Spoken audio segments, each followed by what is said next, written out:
의미 있는 상상을 키울 수 있는 터. 세상에 돌아가는 이치는 지금 우리가 잘 모르고 깨닫지 못해서 그렇지 그냥 아무렇게나 운행하는 것이 하나도 없다. 그 가운데서도 무지하고 목매한 사람들이 성인의 탄강을 모르고 설령 안다고 해도 그 가르침에 도를 접하지 못하거나 접하더라도 자기 생각대로 도를 이해하려 한다면 이 또한 무지하다고 할 수밖에 없다. 옛부터 사람들은 어느 시대든지 자신들이 사는 시대를 만족하면서 행복한 시대라고 생각하면서 살아오진 않았다. 왜냐하면 어느 시대든지 문제점과 모순은 도사리고 있기 때문이다. 그러기에 항상 유토피아를 그리며 살아왔다. 그리고 살아가면서 부딪히는 많은 문제를 앞에 놓고 해결하기 위해 머리 아파했다. 그러는 과정에 정말 해결하기 어렵다고 느끼게 되면 두 가지 방법에 눈을 돌리게 된다. 하나는 그 시대의 문제점과 모순을 타파하기 위한 힘을 합하는 일과 또 하나는 어려움 속에서 구원해줄 구원자인 구세주를 기다리며 종교적 방법에 몰입하면서 의지하고 때를 기다리는 방법이다. 우리 역사를 돌아보면 19세기는 지배 권력의 독선과 탐관오리의 부패에 시달리던 민중들이 불만을 터뜨리면서 자신들의 존재를 깨닫고 점차 주체로서 행동하고자 하였다. 그리하여 지배체제의 모순에 비판적인 자세를 보여갔다. 이러한 현상들은 농민항쟁으로 나타나기 시작하는데 1862년에 임술 농민항쟁이 발발하면서 그 뒤를 이어 전국적으로 70여 곳에 읍에서 밀란이 발발하였다. 이 가운데 전라도 지역에서 일어난 봉기가 50%를 훨씬 넘었다. 또한 이 시기는 우리나라 근해에 영국, 프랑스, 미국 등 서양 선박들이 자주 출몰하다가 드디어 병인양요인 1866년과 신미양요인 1871년에 발생하고 그 뒤로 개화정책과 통상정책이 1873년에서 1886년까지 이어지면서 새로운 변화를 예고하던 시기였다. 이러한 19세기 시대적 상황 속에서 민중들이 기다리던 성인이 전라도 고부 땅에 오시게 되었다. 고부 땅은 지금의 행정구역으로는 정읍시 고부면의 작은 행정구역으로 표시되지만 대순 151년 전 1871년과 그 위로 거슬러 올라가서 좀 더 역사적으로 고부라는 지역의 명칭에 대하여 살펴본다면 원삼국 시대 마한제국의 하나인 고비리국으로 출발한 고부는 영역국가인 백제 치하에서는 고사부리군으로 편입되었으며 신라의 삼국통일 이후 기존의 이 두 지명이 한자식으로 바뀌는 시점인 경덕왕대에 이르러서 고부라는 명칭을 부여받았다. 고려시대에는 한때 영주, 안남도읍으로 개칭되기도 하였으나 현종대의 고부라는 명칭을 되찾았다. 여하튼 고부군은 고려 시기에는 7개의 속현을 관할하였으며 한때는 정읍, 부안, 고창을 아우르는 큰 고을이었다.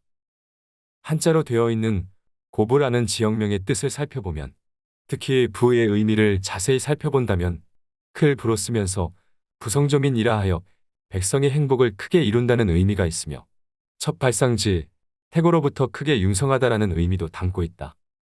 이러한 역사적으로 유서 깊은 고부 땅에 대성인께서 오셨다. 아주 오래전부터 성인께서 오실 때는 오시는 땅과 오시는 시기가 모두 예사롭지 않았다.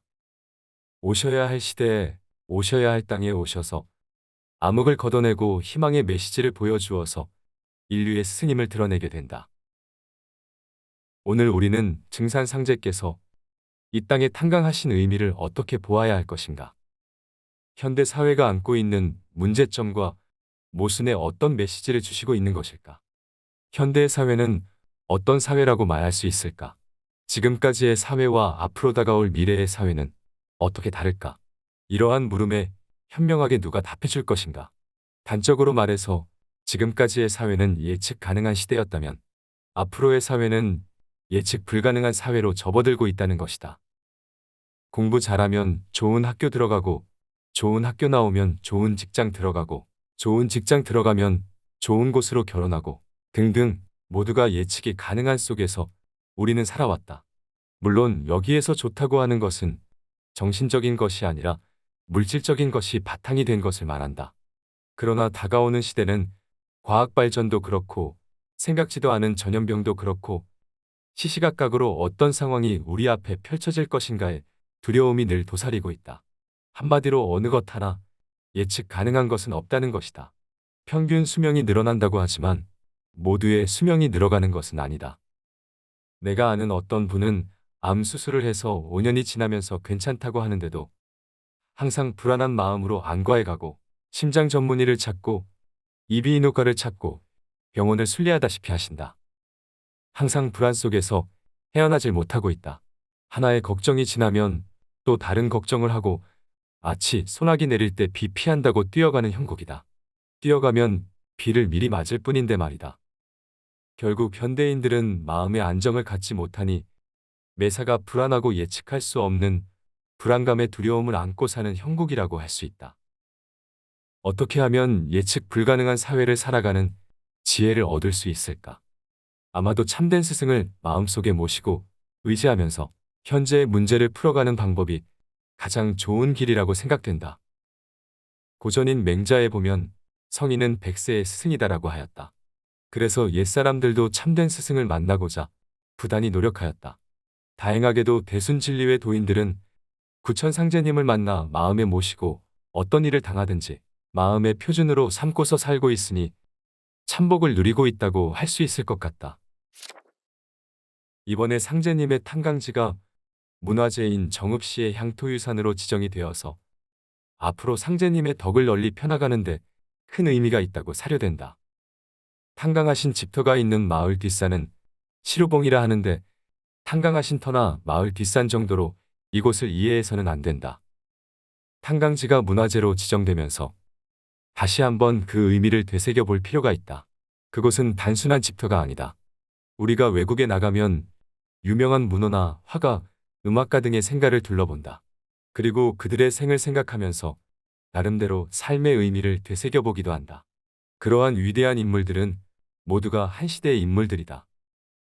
그렇다면 이곳 탄강지는 어떤 의미로 새겨야 할까?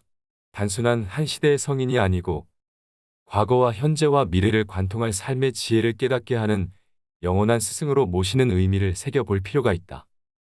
그곳은 상제님의 길을 받아 새롭게 자신을 돌아볼 수 있는 곳이다. 그곳에 서서 마음을 모으면 강렬한 에너지를 얻을 수 있는 곳으로 새겨야 한다. 그곳은 시대 정신이 응집된 땅이다. 그곳을 어떻게 가꾸어 나갈 것인가? 생가를 복원하지 않았을 때와 복원한 뒤에 어떻게 가꿀 것인가? 보이지 않는 것에서의 상상력과 보이는 것에서의 상상력을 생각할 수 있을 것이다. 상상이라 함은 눈에 보이는 것이 아니고 미지의 세계로 들어가는 것이다. 무너져 내린 로마의 원형 경기장에서 그곳에서 일어난 경기를 그려보듯이 한강하신 터에 서서 그곳에 사셨던 상제님을 그려보고 상제님의 가르침에 나를 일체화시킬 수 있을 것이다. 앞으로 모두가 합심하고 그곳을 가꾸어 언젠가는 국가문화재까지 만들어 가야 할 터이다.